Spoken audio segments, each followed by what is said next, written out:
खुशामदीद, आदाब, good morning आप सबको हमारी तरफ से। और प्रोग्राम आपने देखना शुरू किया जी सलाम जेके। मैं हूं आपका मेज़बान इशफाक और हर सुबह आपके सामने आते हैं, कोशिश करते हैं कि आपको खबरों से बाखबर करें, उन खबरों से बाखबर करें जो जम्मू कश्मीर से मुंसलिक रखती है, जिन खबरों का ताल्लुक मुल्क की सियासत से है या आलमी सतह पर जो अहम तरीन खबरें रहती है उस पर हमारी नज़र रहती है। आपको पल पल का अपडेट करते हैं और ये अपडेट सिर्फ हम टीवी पर आपके साथ नहीं करते हैं बल्कि हमारा अपडेट आपके साथ रहता है हमारी राब्ता site Facebook, YouTube, Twitter, Instagram और कूप पर भी, और साथ साथ आप हमारी ऑफिशियल वेबसाइट www.gulistannews.in पर भी ज्वाइन करते हैं।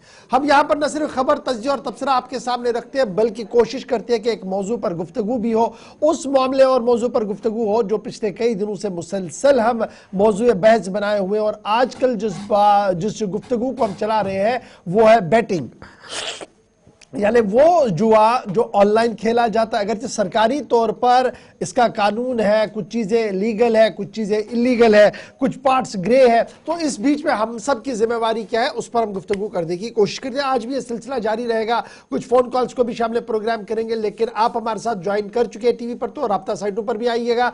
तो सबसे पहले पड़ाव पर आते हैं, आपको बताते हैं हिस्ट्री ऑफ द डे, यानी सबसे पहले कि तवारीख के पन्नों में क्या कुछ रकम तराज हो चुका है। आसिफ रशीद स्टेडियम में मेरे साथ मौजूद है। प्रोग्राम का आगाज होगा हिस्ट्री ऑफ द डे के साथ, जिसके बाद सीधे बड़ी खबर से करेंगे जो खबर दिल दहला देने वाली है क्योंकि इंसानी जानों का नुकसान हुआ। छोटे से पहले आपके सामने हम मुख्तसर सा एक segment history of the day, उसके फौरन बाद खबरों पर आते हैं। जी आसिफ।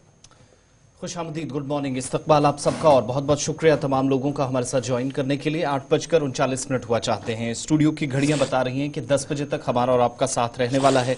मुख्तलिफ मौज़ूआत से हम गुजरेंगे, लेकिन उससे पहले हिस्ट्री ऑफ द डे की तरफ चलेंगे और ज़रा history of the day play कर दीजिएगा। जम्मू कश्मीर हो, मुल्क के बाकी हिस्से हों, कौमी सतह पर, बैनुल-अक़वामी सतह पर कुछ बड़ी चीज़ें हों, हिस्ट्री ऑफ द डे के इस इवेंट में आपके सामने रखते हैं। तो एक एक करके ज़रा आपके सामने वो भी रखते चले और साथ साथ ये भी बताते चलें कि आज का दिन,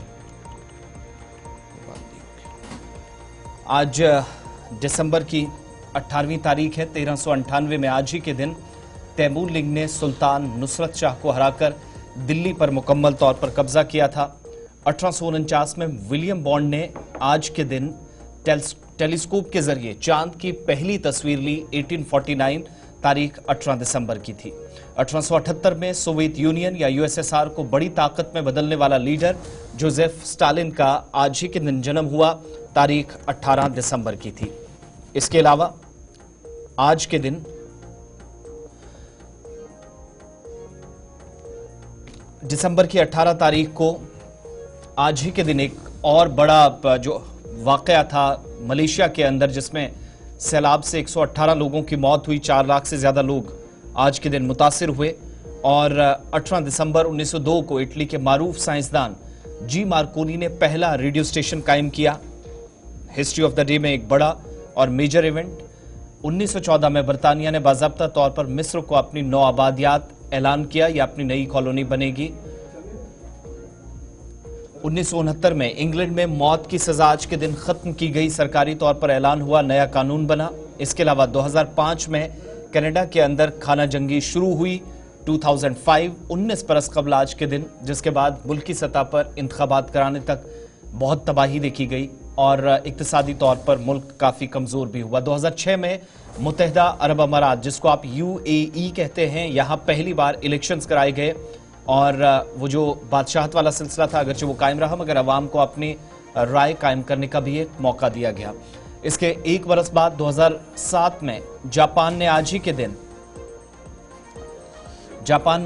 दिन इंटरसेप्टर मिसाइल का तजुर्बा, और यह तजुर्बा कामयाब भी रहा। 2007 में दिसंबर की 18 तारीख को आज के दिन 1799 में अमेरिका के पहले सदर जॉर्ज वाशिंगटन का जसद खाकी माउंट वर्नॉन में स्पुर्द खाक किया गया दिसंबर की 18 तारीख को, और साल था 1799। और 1996 में आज के दिन सोमालिया के अंदर गिरोही तनाज़ात के बायस 300 से ज़ायद अफराद मारे गए और यह कत्ल गारत का सिलसिला दौरे हाजिर में भी आप देखेंगे तो सोमालिया के अंदर हालात बिल्कुल भी ठीक नहीं है, लेकिन ये सिचुएशन आज से 32 बरस कबल भी थी, वही आज 2025 शुरू होते होते भी है। हिस्ट्री ऑफ द डे में बड़ी बातें, चंद अहम तरीन वाक़यात आपके सामने रखे हैं। यहाँ से अब आगे बढ़ेंगे और मुख्तलिफ मौज़ूआत जिनमें खबरें हैं, तज्जिया होगा, तबसरा होगा, ताज़ा तरीन अपडेट्स हैं जो आप तक पहुँचेंगी और मुख्तलिफ इलाकों से अच्छी खबरें, लेकिन कुछ अफसोसनाक वाक़यात अलग अलग इलाकों से भी मौसूल हो रहे। तो खबरों की शुरुआत और सबसे पहले जम्मू कश्मीर की खबरें आज अब तक पहुंचेगी और उसके बाद एक एक करके बैनुल अक़वामी और कौमी सतह पर आज दिन भर आइंदा 12 घंटों में क्या सरगर्मियां रहने वाली हैं उस ताल्लुक से बात करेंगे। लेकिन सबसे पहले कठुआ से एक बड़ी खबर। जम्मू सूबे के कठुआ जिले में जहां पर एक अफसोसनाक वाक़े में 6 लोगों की जान चली गई है। जिला कठुआ का शिवानगर इलाका, इतलात के मुताबिक रिहायशी मकान में पुरस्कार तौर पर आग लगी और आग लगने की इस वारदात में अब तक 6 लोगों की मौत हो गई है, जिसमें एक बच्चा भी शामिल है और 22 साल की एक नौजवान लड़की भी शामिल है। लेकिन इसके अलावा 4 अफराद जिनकी हालत थोड़ी देर पहले तक तशवीशनाक बताई जा रही थी, जिसमें मरने वाले जो थे इनका एक पड़ोसी बताया जाता है। इन 4 में से 3 की हालत फिलहाल खतरे से बाहर है, इंतजामिया की जानिब से कंफर्म कर दिया गया है। लेकिन आतिशज़दगी के या क्या ये दम घुटने का वाकया है, इसकी कंफर्मेशन तहकीकात के बाद होगी। मगर मरने वालों की तफसीलात भी सामने आ गई हों और ये तस्वीरें भी उस मकाम की जहां पर यह अफसोसनाक वाकया रात देर गए पेश आया है। हमारे नुमाइंदे के मुताबिक अवतार कृष्ण वलद कृष्ण रैना वार्ड नंबर 16 शिवानगर कठुआ के रिहायशी मकान में आग लगी, जिसके फौरन बाद इंतजामिया और मकामी आबादी भी हरकत में आई। लेकिन इब्तिदाई खबरों के मुताबिक 6 लोगों की मौत हुई है और 6 के 6 एक ही घर से ताल्लुक़ रखते थे, एक ही ख़ानदान से ताल्लुक़ रखने वाले हैं। जिन लोगों की मौत अभी तक हुई है, जिनकी पहचान हुई है, उन्हें गंगा भगत जिसकी उम्र 17 साल बताई गई है, भारत भूषण की बेटी वो भी, उसका भाई दानिश भगत जिसकी उम्र 15 साल बताई गई है, अवतार कृष्ण और उसकी बेटी जिसकी डेथ हुई। और इस तरीके से एक डिटेल जो जीएमसी की तरफ से जारी कर दी गई है, उसमें यह कहा गया कि कुछ लोगों को और भी यहाँ पर लाया गया है जो जख्मी है। ताम जख्मियों की हालत जो है वो अभी स्टेबल बताई जा रही है। तो कुल मिलाकर अभी सूरत हाल ये है कि रात देर गए आग की होलनाक वारदात हुई है और उस वारदात में अब तक 6 लोगों की मौत हुई है और तकरीबन आधे दर्जन के करीब लोग जो है वो जख्मी है, जिन्हें मकामी अस्पताल में मुंतकिल कर दिया गया है। टोटल 3।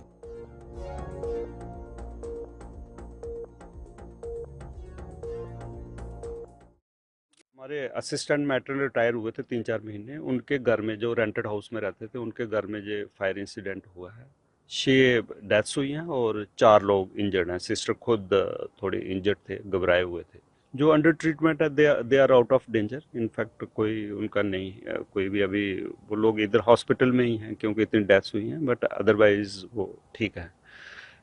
प्राइमा फेसी ये लगता है कि शायद साथ वाले रूम में, कहते हैं कि इनके घर में कोई जोत वगैरह चलती थी, तो शायद उससे इनके फिर जो फर्नीचर वगैरह था उसको आग लगी। तो स्मोक से, जिस रूम में ये सब लोग एक ही रूम में सो रहे थे, शायद इनके कुछ बच्चे, ब्रदर के बच्चे बीमार थे, तो उनको दिखाने जो हॉस्पिटल में आए थे, फिर सारे वहीं पे थे, तो लगता है उसी से हुआ है। स्मोक, एडजेसेंट रूम से स्मोक आया है, तो सफोकेशन से हुआ है। अदरवाइज बर्न्स का कोई उसमें कोई एविडेंस नहीं है, बर्न्स नहीं है, सिर्फ स्मोक से ही हुआ है। मुझे उन्होंने बोला कि कोई हम इमरजेंसी कॉल नहीं लग रही है। 2:21 AM पे मुझे कॉल किया है, तो उसके बाद मैं भी SHO और पुलिस एडमिनिस्ट्रेशन के साथ टच में था। चलिए अपने नुमाइंदे के पास सीधा चलते हैं। ये तो लोकल्स का रिएक्शन आप तक पहुंचा है। रंजीव मेहता के पास चलेंगे, हमें ज्वाइन इस वक्त कर रहे हैं कठुआ से। रंजीव, क्या डिटेल्स हैं और इस इंसिडेंट को लेकर? ये बड़ा अफसोसनाक वाकया, इस घटना में 6 लोगों की मौत हुई है। क्या ये कंफर्म अभी तक हुआ है एडमिनिस्ट्रेटिव पार्ट पर कि मौत की असल वजह आग लगने से बॉडीज झुलसी हैं या फिर दम घुटने का ये इंसिडेंट है? बिल्कुल, जो बाइट अभी हमने चलाया गुलिस्तान न्यूज पर, ये कठुआ GMC के सुपरिटेंडेंट है ये, और सुरेंद्र कुमार इनका नाम है। इनका साफ तौर पर कहना था कि बर्न की इंजरी किसी शख्स को नहीं थी जो जिनकी मृत्यु हुई है या जो इंजर्ड हुई है। तो जो भी हुआ है दम घुटने से हुआ है, धुएं की वजह से, स्मोक की वजह से हो सकता है। साथ वाले कमरे में आग लगी थी, वहां पर फर्नीचर जला है और जिसकी वजह से ये साथ वाले कमरे में सारे इकट्ठे सो रहे थे।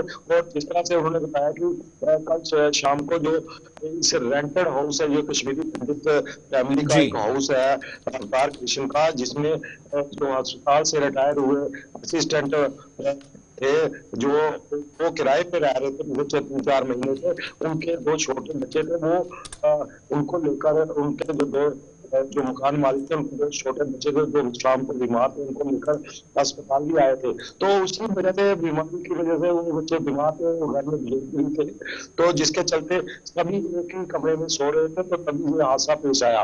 और जो हादसे के बाद की बात करूं तो जो पड़ोसियों ने बताया कि रात 2 बजे के करीब इनके घर के जो रोशनदान है वहां से हमने धुआं उड़ता, काला धुआं उड़ता देखा, तो फिर हमने शोर मचाया और इनका गेट बांध कर घर में ऊपर जाकर देखा। तो इसी दौरान जब बचाव कार्य पड़ोसी कर रहे थे उसमें एक पड़ोसी भी इस स्मोक के धुएं में उसका भी दम घुटने लगा, वो भी बेसुध हो गया, उसको भी अस्पताल में भर्ती कराया गया। और कुल इस पूरी घटना में जो करो तो अभी तक 6 लोगों की मृत्यु हो चुकी है, जिनमें 2 माइनर बच्चे भी हैं और एक जवान बेटी भी है।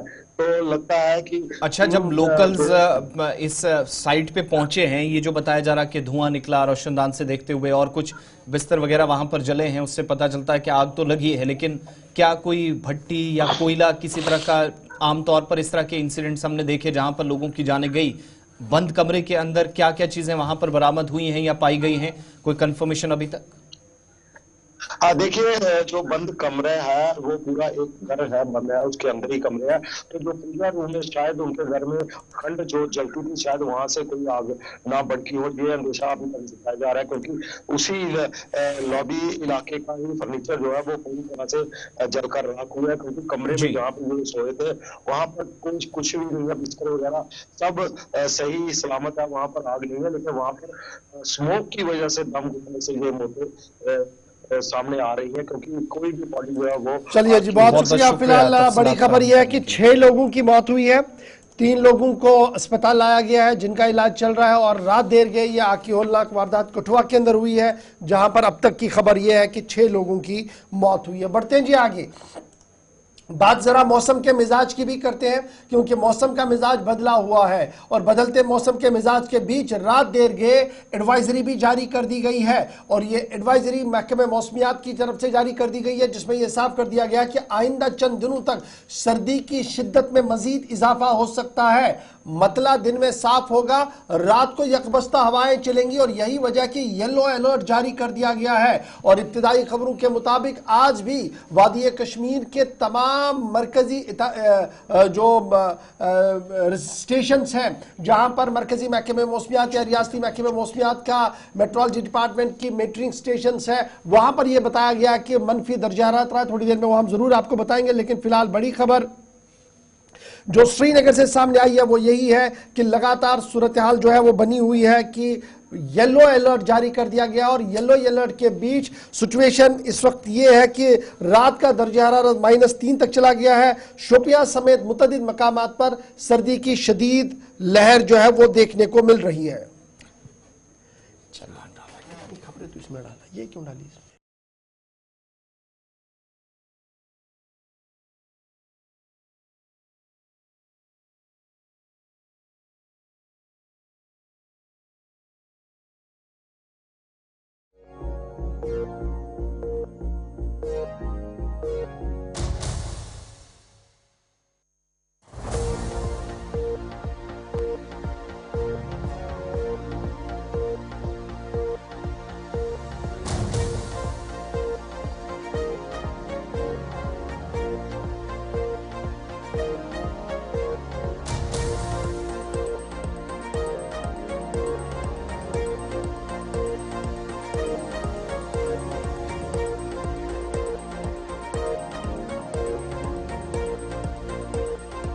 के अंदर आतिशज़दगी के वाक़यात और ठंड के बीच येलो अलर्ट भी जारी किया गया है। मुख्तलिफ इलाकों में सयाहों का भी काफ़ी रश है, उस ताल्लुक से थोड़ी देर में आपके सामने तफसीलात रखेंगे, बात करेंगे।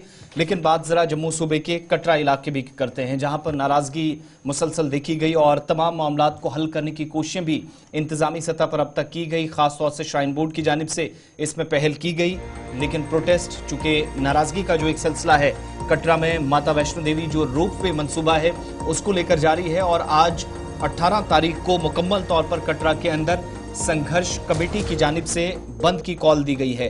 संघर्ष कमेटी जो बहुत सारे स्टेक होल्डर्स जो इस कमेटी में अब तक शामिल है, जिनके मुताबिक हुकूमत के सामने अगरचे मामलात रखे गए, क्योंकि कई लोगों को खदशात है कि 3500 के आसपास ऐसे लोग हैं जो घोड़ी वाले, पालकी वाले, पिट्ठू वाले या बाकी जो कारोबारी हैं जिनका रोजी रोटी का एक जरिया जो है वो यात्रा या यात्रियों का यहां पर आना जाना हो, तो इन लोगों के घर बार चलते हैं। इन लोगों का यह मानना है कि मौजूदा वक्त में जब ये मंसूबा तैयार किया जाएगा तो कटरा के एक बड़े हिस्से को बाईपास करके इस मंसूबे को अंजाम दिया जा रहा है। हालांकि जब सर्वे हुआ था तो अथॉरिटीज के मुताबिक, इंतजामिया के मुताबिक तमाम लोगों को कॉन्फिडेंस में लेकर और सारे लोगों के साथ या जो स्टेक होल्डर्स थे उनके साथ मुशावरत करने के बाद इस रोपवे का जब प्रोजेक्ट तैयार होना था तो उससे पहले सर्वे किया गया। लेकिन आज नाराजगी बढ़ रही है।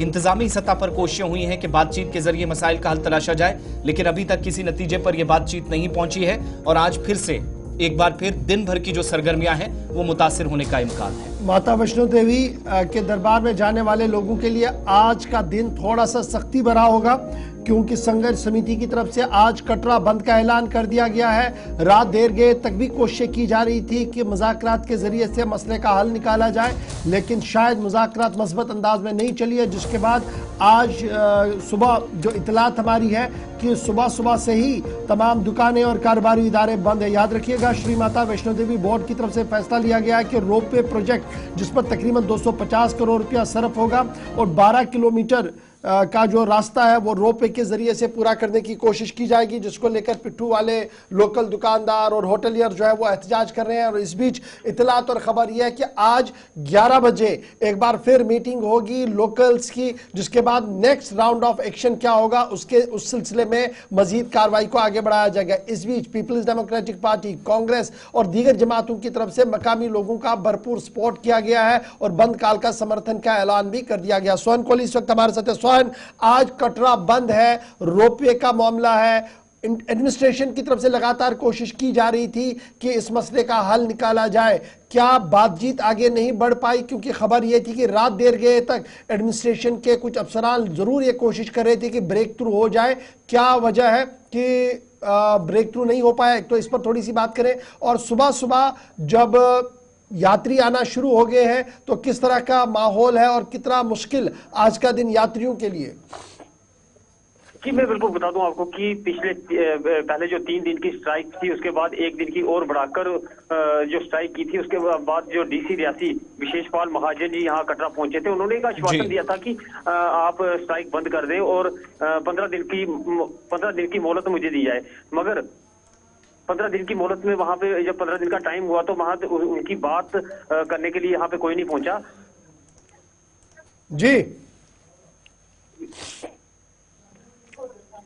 जी कंटिन्यू करें सोहन। चलो, हेलो जी कंटिन्यू करें, आवाज आ रही है आपकी। जी बिल्कुल, डीसी रियासी यहाँ पे पहुंचे थे, उन्होंने एक आश्वासन दिया था कि 15 दिन की मोहलत मांगी थी, मगर 15 दिन की मोहलत उन्होंने दी थी कि 15 दिन के भीतर आपकी हाई अथॉरिटी से बात करवाई जाएगी और आपकी मीटिंग करवाई जाएगी, कोई ना कोई इसका स्थायी हल निकाल देंगे। मगर फिर अनफॉर्चुनेट यहाँ पे जो डीसी रियासी की ट्रांसफर होगी, मगर उनसे बात करने के लिए यहाँ पे कोई नहीं पहुंचा। मगर फिर भी आज एक बार फिर से उन्होंने स्ट्राइक पे आए हैं और मेरे पीछे देख सकते हैं कि स्क्रीन पे आप पूरी ट्रैक माँ वैष्णो देवी का ट्रैक पूरा बंद है, पूरी दुकानें बंद है, पूरा कटरा बंद है, घोड़ा पिट्ठू पालकी सब बंद है। नया साल आ रहा है, नए साल के ऊपर यात्री जो है बढ़ चढ़ कर यहाँ पे हिस्सा लेते हैं और यात्री दर्शन करने के लिए यहाँ पे पहुंचते हैं। मगर यहाँ पे यात्रियों को इतनी दिक्कत का सामना करना पड़ता है क्योंकि यहाँ पे खाने पीने के लिए यहाँ पे उनको कुछ नहीं मिल रहा है और दुकानें भी बंद है, घोड़ा पिट्ठू पालकी सब बंद है। काफी ज्यादा दिक्कत का सामना जो यात्रियों को यहाँ पे करना पड़ रहा है। एक चीज और भी बताइएगा, ये जो बातचीत अभी तक होती रही, ये बातचीत भी किसी नतीजे पर अगर ना पहुंची, आज दोपहर के बाद चूंकि एडमिनिस्ट्रेटिव पार्ट पर तो कोशिशें की जा रही कि पॉजिटिव रिजल्ट्स आए, कोशिश की गई, लेकिन अगर रिजल्ट्स नहीं आते तो यहां से क्या हम ये मानकर चलें कि ये बंद फिलहाल कंटिन्यू रहेगा और शायद मुश्किलें और बढ़ सकती हैं? जी बिल्कुल, मैं आपको बता दूं कि आज जो टोकन स्ट्राइक उन्होंने दी है, टोकन स्ट्राइक का मतलब यही है कि कोई हाई अथॉरिटी हमारे पास आए और हमसे बातचीत करे, जिसका कोई हल निकले। अगर इसका कोई हल आज नहीं निकलता तो ये स्ट्राइक लगता है कंटिन्यू चलेगी, क्योंकि पूरे जितने भी सराउंडिंग के लोग हैं सब जो संघर्ष कमेटी यहाँ पे बनी है उनके समर्थन में उतरी है, चाहे वो कांग्रेस पार्टी हो, चाहे पीडीपी हो, कोई भी अन्य पार्टी हो, सब उनके समर्थन में यहाँ पे उतरी है। आज दोपहर तक अगर कोई फैसला होता है तो नहीं होता तो उसके बाद ये कंटिन्यू जा सकती है और यात्रियों को काफी ज्यादा दिक्कत का सामना करना पड़ता है, क्योंकि नया साल आ रहा है, नए साल के बढ़ चढ़कर यात्री जो है माँ वैष्णो देवी के दर्शन करने के लिए आते हैं। मुझे कहीं ना कहीं लगता है कि उनकी दिक्कतों का सामना करना पड़ता है। तो आज ये भी माना जा रहा है कि कुछ पॉलिटिकल पार्टीज ने भी बंद का ऐलान किया गया, संघर्ष समिति की तरफ से उसका सपोर्ट किया है, तो सुबह से अभी तक बंद का असर जो है वो दिख रहा है। क्या 11 बजे कोई मीटिंग होने वाली है? जो खबर है कि आज 11 बजे एक मीटिंग होगी, जिसके बाद नेक्स्ट कोर्स ऑफ एक्शन क्या होगा उस पर भी बात होगी। जी बिल्कुल, मैं आपको बता दूं कि पॉलिटिकल पार्टी तो सब पार्टी आई हैं, मगर संघर्ष कमेटी की तरफ से यहाँ पे उन्होंने एक ही बात बोली है कि कोई पार्टी यहाँ पे अपना नाम नहीं लेगी और सारे के सारे जो है अपनी रोजी रोटी के ऊपर लड़ेंगे। और यहाँ पे मैं आपको बता दूं कि श्री माता वैष्णो देवी श्राइन बोर्ड की तरफ से ताराकोट मार्ग पे जो गंडोला लगाया जा रहा है, वो गंडोला एकदम पूरा का पूरा रास्ता बाई गार्ड होता हुआ नजर आ रहा है, क्योंकि ये पुराना ट्रैक है। यहाँ से आस्था जुड़िया माँ वैष्णो देवी यहाँ से गुजर के गई थी और यही रास्ता है जहाँ से बाण गंगा आती है, चरण पादुका आती है, अर्धकुंवारी आती है। अगर गंडोला वहां पे लगता है तो कहीं ना कहीं हिंदुओं की आस्था के साथ भी खिलवाड़ होता हुआ नजर आ रहा है। चलिए, बहुत शुक्रिया सोहन कोहली हमारे साथ ज्वाइन करने के लिए। सुबह सुबह माता वैष्णो देवी के दरबार में आने वाले यात्रियों को थोड़ी सी दिक्कतें और मुश्किलें आज होंगी, क्योंकि आज लोकल संघर्ष समिति जो वहां पर है, जो गंडोला के खिलाफ प्रोटेस्ट कर रही है, उनकी तरफ से आज बंद का ऐलान कर दिया गया है और सुबह से लेकर अभी तक बंद का असर जो है वो देखने को मिल रहा है। और ये भी याद रखिएगा कि आज 11 बजे नेक्स्ट कोर्स ऑफ एक्शन क्या होगा, आगे किस तरीके से इस संघर्ष को बढ़ाना है, उस पर भी एक चर्चा होगी और लगभग 11 बजे के आसपास ये पता लगेगा कि सिर्फ आज के दिन के लिए टोकन स्ट्राइक है या स्ट्राइक को और आगे बढ़ाया जाएगा या डिप्लोमेटिक फ्रंट पर या किसी न किसी तरीके से इस मसले को हल करने की कोशिश भी की जाएगी। 11 बजे तक का इंतजार। फिलहाल आज कटरा बंद का ऐलान और उसका असर सुबह सुबह कटरा के मुख्तलिफ इलाकों के अंदर देखने को भी मिल रहा है। अब चलते हैं जी आगे, बात दिल्ली की करते हैं और उमर अब्दुल्ला की करते हैं, क्योंकि उमर अब्दुल्ला मिशन जम्मू कश्मीर पर नई दिल्ली रवाना है। रवानगी से कबल कुछ बातें सामने आई है और खबर यह है कि आज कल और परसों अहम तरीन इजलास होने जा रहे हैं। उस इजलास के दौरान कुछ सियासी मामलात से लेकर दीगर मामलात ज़ेर बहस आ सकते हैं। बड़ी खबर कि उमर अब्दुल्ला मिशन जम्मू कश्मीर पर दिल्ली रवाना हो चुके हैं। आज वजीर दाखिला अमित शाह के साथ उनकी मुलाकात तय है और जब यह मुलाकात होगी तो मामला बिजनेस रूल्स का होगा, जो पिछले कई दिनों से ड्यू थे और उम्मीद लगाई जा रही थी कि लेफ्टिनेंट गवर्नर दफ्तर, वजीर आला का दफ्तर और वजारत दाखिला के बीच सलाह मशवरा जारी है, लेकिन अभी तक भी वो नहीं आया है। इतलात ये है कि डिस्कशन के बाद शायद बिजनेस रूल्स जारी किए जाएंगे और आज की मीटिंग उस सिलसिले में बड़ी अहम मानी जा रही है। न सिर्फ बिजनेस रूल्स को लेकर बल्कि स्टेट रूट और दीगर मामलात पर भी उमर अब्दुल्ला की तरफ से आज अपनी बात दोबारा रखी जाएगी। इस तरीके से बात जो है आज दाखिला वजीर के सामने रखी जाएगी। कुछ स्पेसिफिक इश्यूज है जिनका ताल्लुक वजारत दाखिला के साथ है और दाखिला वजारत से जिनका हल निकालना है। माना जा रहा है कि उमर अब्दुल्ला जम्मू कश्मीर असेंबली का बजट इजलास शुरू होने से पहले दाखिला वजारत के और दाखिला वजीर के सामने वो तमाम मामलात रखना चाहते हैं, इसलिए आज का इजलास इंतहाई अहम माना जा रहा है। न सिर्फ उमर अब्दुल्ला वजीर दाखिला से मुलाकात करेंगे बल्कि जुमे को निर्मला सीतारमण के साथ भी उनकी मुलाकात तय है। वजीर खजाना निर्मला सीतारमण के साथ जुमे को उनकी मुलाकात होगी और बजट रिलेटेड जितने भी इश्यूज जम्मू कश्मीर को दरपेश है उस ज़िमन में मुलाकात होगी। वजीर आला उमर अब्दुल्ला मरकजी वजीर दाखिला अमित शाह के साथ आज मुलाकात करने जा रहे हैं। मरकजी वजीर खजाना निर्मला सीतारमण के साथ राजस्थान के अंदर उनकी मुलाकात होगी और ये माना जा रहा है कि ये दोनों मुलाकातें तब हो रही हैं जब दाखिला वजारत में एक अहम तरीन इजलास मुनक्किद होने जा रहा है और वो इजलास की सदारत वजीर दाखिला अमित शाह करेंगे।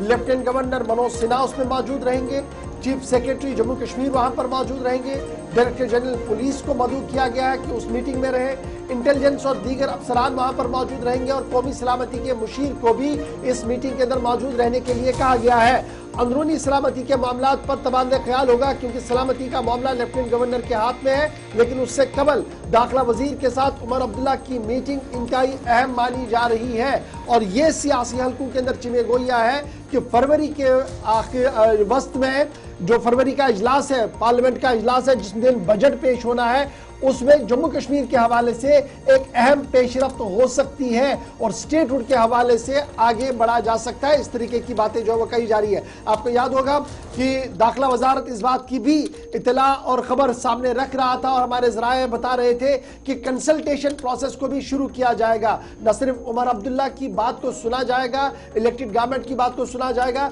बल्कि हिज़्ब इख्तिलाफ में जो दीगर जमातें हैं कि उनका मौक़िफ़ स्टेटहुड और दीगर मामला को लेकर क्या कुछ होगा, उस मामले को भी ध्यान में रखा जाएगा दाखिला वजारत की तरफ से। और इस ज़िमन में ये आज से जो ये मिशन जम्मू कश्मीर उमर अब्दुल्ला की तरफ से शुरू किया जा रहा है, इसके मस्बत नताइज आएंगे, इस तरीके की उम्मीद नेशनल कॉन्फ्रेंस के हलकों के अंदर लगाई जा रही है। इसलिए 3 दिन का अहम तरीन इजलास आज से शुरू हो रहा है। उमर अब्दुल्ला का दाखिला वजारत से लेके वजारत खजाना और दीगर अहम लीडरों के साथ मुलाकात तय है। यह दूसरी मीटिंग होगी हुकूमत साजी के बाद। जब उमर अब्दुल्ला ने हुकूमत जम्मू कश्मीर के अंदर संभाली, उसके बाद यह दूसरा अहम तरीन इजलास होगा, 1-on-1 होगा, जब वो दाखिला वजीर के साथ मिलेंगे। इससे कबल आपको याद होगा कि अक्टूबर 23 तारीख को दाखिला वजीर के साथ उनकी मुलाकात हुई थी, वजीर आज़म के साथ मुलाकात हुई थी, वजीर खजाना के साथ, वजीर दिफा के साथ और दीगर भारतीय जनता पार्टी के अहम तरीन कदावर नेताओं के साथ उनकी मुलाकातें हुई थी, जिस दौरान ये कहा गया था कि एक कर्टसी कॉल भी था और रियासत को दरपेश मामला, सियासी और माली मामला जो है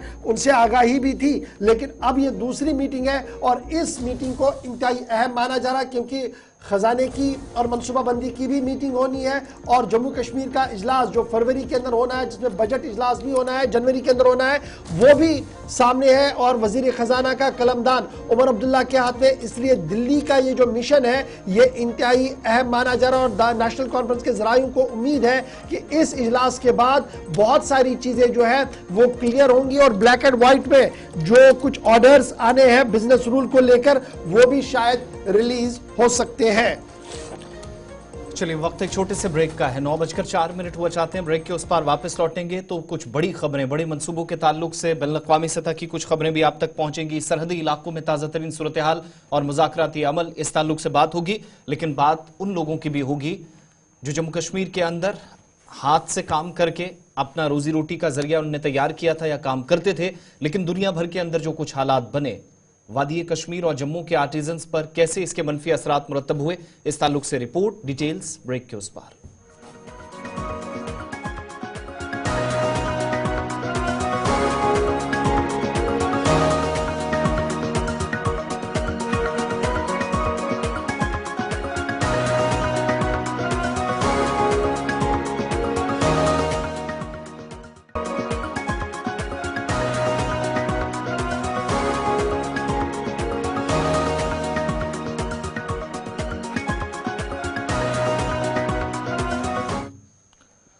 ब्रेक के बाद इस्तकबाल आप सबका, प्रोग्राम सलाम जी के आप देख रहे हैं। और जम्मू कश्मीर की खबरों पर जरा आते हैं। एक अहम तरीन खबर जो हमारी नज़र में सबसे इंपॉर्टेंट इसलिए भी है क्योंकि खुद रोजगार का जरिया नौजवान बच्चे या बच्चियां तलाश करें, इसके लिए हुकूमत के दावे और बातें बहुत हमने सुनी हैं।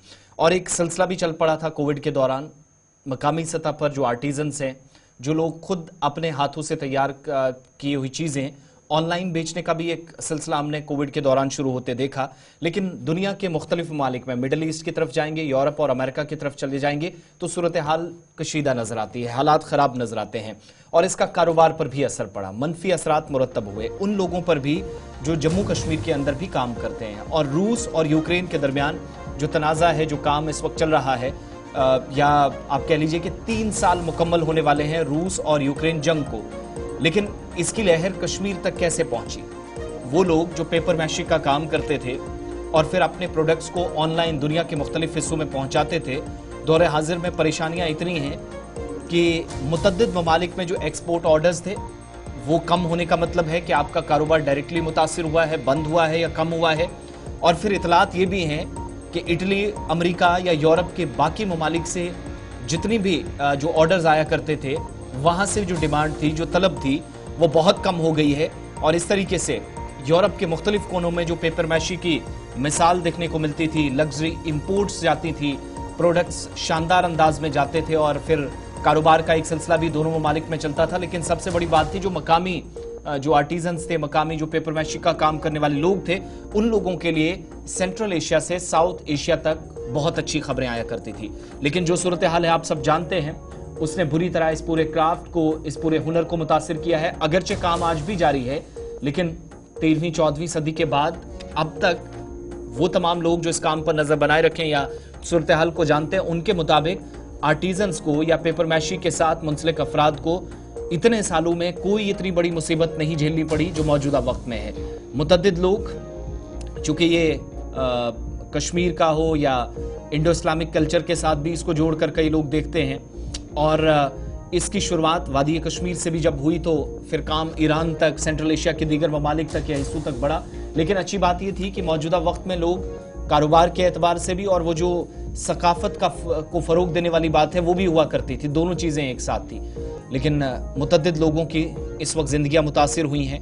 असर यह है कि जो आप यूरोप के कुछ हिस्सों में देख रहे हैं, नेटो के मुख्तलिफ ममालिक जिस तरीके से वो उलझे मिडल ईस्ट के साथ, फिर सेंट्रल एशिया के अंदर जहां पर ईरान और आसपास के ममालिक में इस वक्त तनाव है, वहां पर सूरत हाल अगर वहां से डिमांड या तलब कम प्रोडक्ट्स की होती है तो इसका मतलब यह है कि जो बनाने वाले अफराद हैं, जो इस काम से जुड़े लोग हैं, उन पर सीधा नेगेटिव इसका इंपैक्ट पड़ता है और वो आज के वक्त में देखने को मिल रहा है। चलिए साहब, दुनिया भर में कहीं पर भी फसाद हो, जंग हो, असर जम्मू कश्मीर पर भी पड़ता है, क्योंकि जम्मू कश्मीर के ताजर दुनिया भर के अंदर अपना हुनर दिखाते हैं, काम करते हैं। और फिलहाल खबर ये है कि यूक्रेन रूस की लड़ाई के बीच जम्मू कश्मीर का जो पेपर माशी का क्राफ्ट है ये बुरी तरह से मुतासिर हो रहा है। न सिर्फ इस इलाके के अंदर बल्कि इतलात ये है कि इटली और दीगर मुल्कों से भी जो ऑर्डर्स आने थे वो कैंसिल हुए, जिसके बाद जो एक्सपोर्ट है उस पर भी फर्क पड़ा और जो लोकल आर्टिजन्स है वो भी फिक्रमंद है कि अब आगे होगा क्या, जिस तरीके की सूरत हाल दुनिया भर के अंदर बन रही है।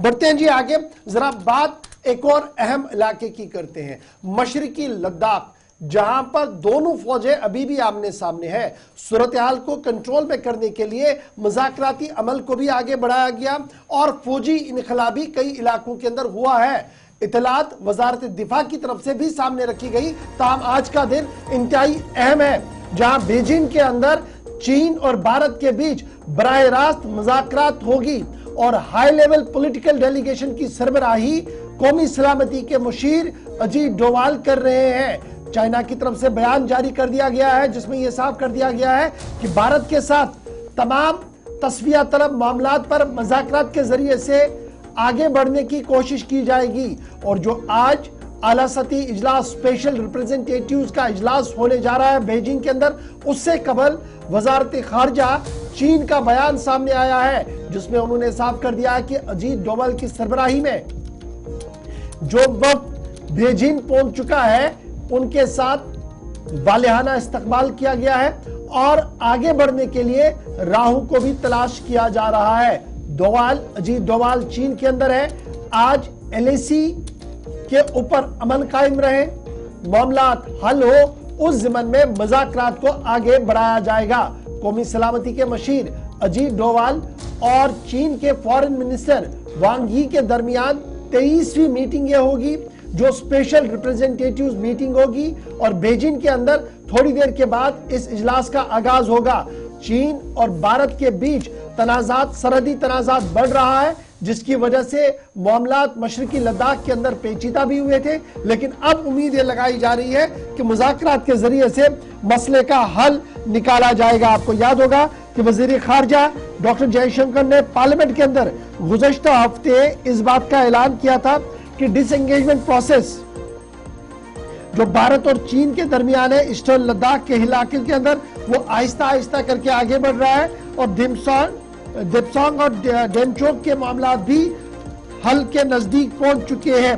और इस तरीके से जो एलएसी पर तनाव भारत और चीन के बीच बना हुआ था वो आहिस्ता आहिस्ता करके खत्म हो रहा था। ये वजीर खारजा की तरफ से बयान आया, जिसके बाद वजीर दिफा ने भी एक मुफस्सल रिपोर्ट मशरिकी लद्दाख के हवाले से सामने रखी। इस बीच इतलात और खबर यह है कि बीजिंग के अंदर स्पेशल रिप्रेजेंटेटिव्स का इजलास आज होने जा रहा है। अजीत डोवाल की सरबराही में आज ये इजलास होगा और इजलास से कबल वजीर खारजा चीन का बड़ा बयान भी सामने आया है जिसमें उन्होंने कहा कि भारत के साथ तमाम तस्वीर तलब मामलात को मुज़ाकरात के जरिए से हल करने की कोशिश की जाएगी। चलिए, ये तो एक बात थी क्योंकि बैनुल-अक़वामी की सतह की जब खबरें आप तक पहुंचा रहे हैं तो बात जरा यूएस के हवाले से भी करते हैं और मुतअद्दिद लोगों की जिंदगियां शायद मुतासिर हों, इसकी तरफ इशारा कर दिया गया है। सिर्फ आपके पास 15 से 20 या 25 दिन बाकी हैं जब आप अमेरिका के अंदर नया निज़ाम, नया सिस्टम और नया सदर देखेंगे। 47वें सदर के तौर पर यूनाइटेड स्टेट्स ऑफ अमेरिका के अंदर, यूएस के अंदर इक़्तिदार डोनाल्ड ट्रंप ने संभालना है, लेकिन 18,000 के आसपास हिंदुस्तानियों को वापस भेजे जाने का खतरा है। इसलिए क्योंकि अमेरिका की तारीख में सबसे बड़ी मुल्क बदरी का जो एक सिलसिला है वो देखने को मिलेगा और इतलात ये है कि 15 लाख लोगों की फहरिस्त डोनाल्ड ट्रंप की इंतजामिया ने तैयार कर ली है और आइंदा दिनों में 15 लाख लोगों को मुल्क से बाहर निकालने का फैसला कर लिया गया है और इसके लिए प्लान मुकम्मल तौर पर या क्रैकडाउन आप कह लीजिए प्लान के अकॉर्डिंगली शुरू किया जाएगा। लेकिन सबसे बड़ी बात क्या है, 20 जनवरी 2025 को जब ओहदा अमेरिकी तारीख की सबसे बड़ी मुल्क बदरी ओहदा संभालने के बाद सदर ट्रंप करवाएंगे, तो मालूमात के मुताबिक इस तैयारी के लिए US immigration and customs enforcement ICE ने मुल्क बदरी के लिए 15 लाख लोगों की फहरिस्त तैयार की है। इस लिस्ट में 18,000 हिंदुस्तानी अमेरिकी हुकूमत की तैयार करदा फहरिस्त में नाम उनके शामिल है। इंतखाबात के दौरान सख्त इमिग्रेशन पॉलिसियों का ऐलान भी किया गया था। डोनाल्ड ट्रंप 20 जनवरी को हल्फ उठाएंगे। सबसे पहले गैर कानूनी माइग्रेशन पर काम करेंगे, जो उन्होंने पहले वादा भी किया है, और 18,000 जो हिंदुस्तानी मुख्तलिफ फील्ड्स में इस वक्त काम करते हैं वो तमाम लोग, उनको बहुत हद तक खतरा लाहक है। अब सवाल यह है कि इन तमाम हिंदुस्तानियों को हिंदुस्तान वापस आने के अखराजात कौन देगा।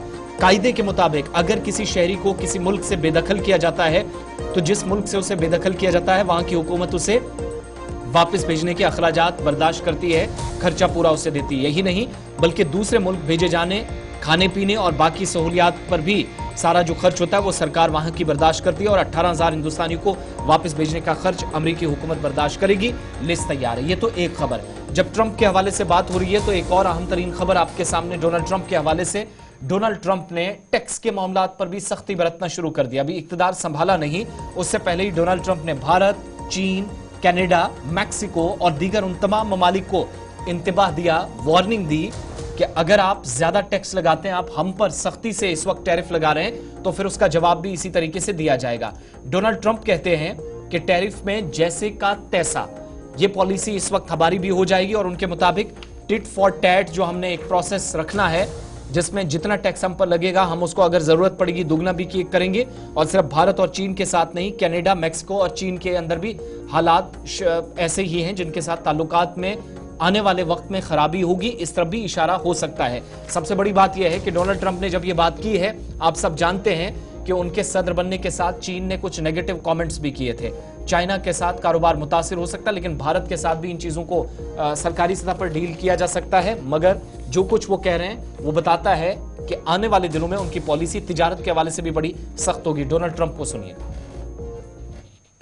America has given us an unprecedented and powerful mandate.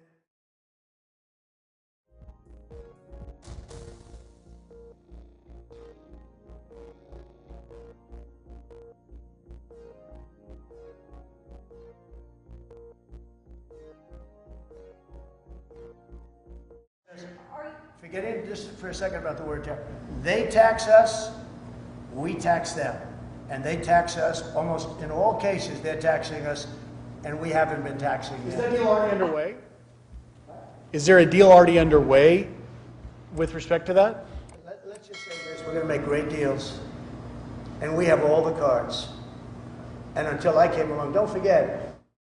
बात अब जरा किसानों की भी कर लेते हैं, क्योंकि आज आप सब जानते हैं किसानों की तरफ से एहतजाज की कॉल तो पहले से थी। आज चौथा पांचवा दिन है जब हंगामा भी काफी ज्यादा देख रहे हैं, लेकिन इन सब के बीच में किसानों की तरफ से आज ट्रैक्टर मार्च के बाद रेल रोको तहरीक आंदोलन का ऐलान कर दिया गया। और अब से कुछ देर बाद किसान जो कि इतलात के मुताबिक ट्रैक्स पर बैठना शुरू हो गए हैं और शायद रेल सर्विसेज भी मुतासिर हो सकती हैं। पंजाब के अंदर रेल रोको आंदोलन जिसका ऐलान किया गया है, कम से कम 3 से 4 घंटों तक रेलवे ट्रैक पर एहतजाज किया जाएगा। और किसानों के मुताबिक अभी तक पैदल ट्रैक्टर मार्च जो निकाले थे उससे कोई पॉजिटिव रिजल्ट्स नहीं आए। हुकूमत ने गैर संजीदगी का मुजाहिरा किया, जिसके बाद यहां से नए सिरे से ऐलान किया गया है।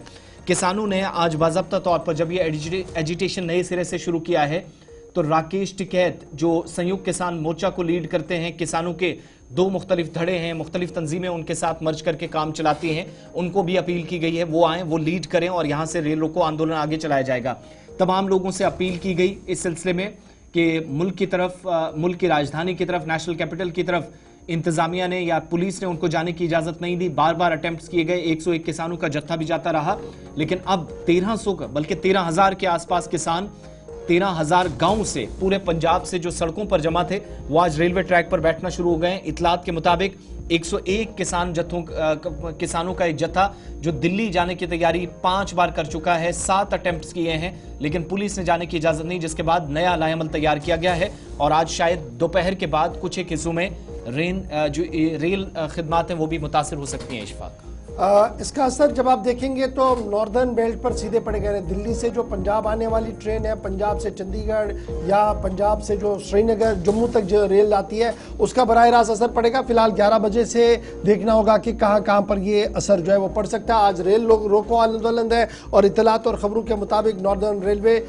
और मरकजी रेलवे ने भी इस ज़िम्मन में तमाम इक़दाम जो है वो उठा लिए हैं।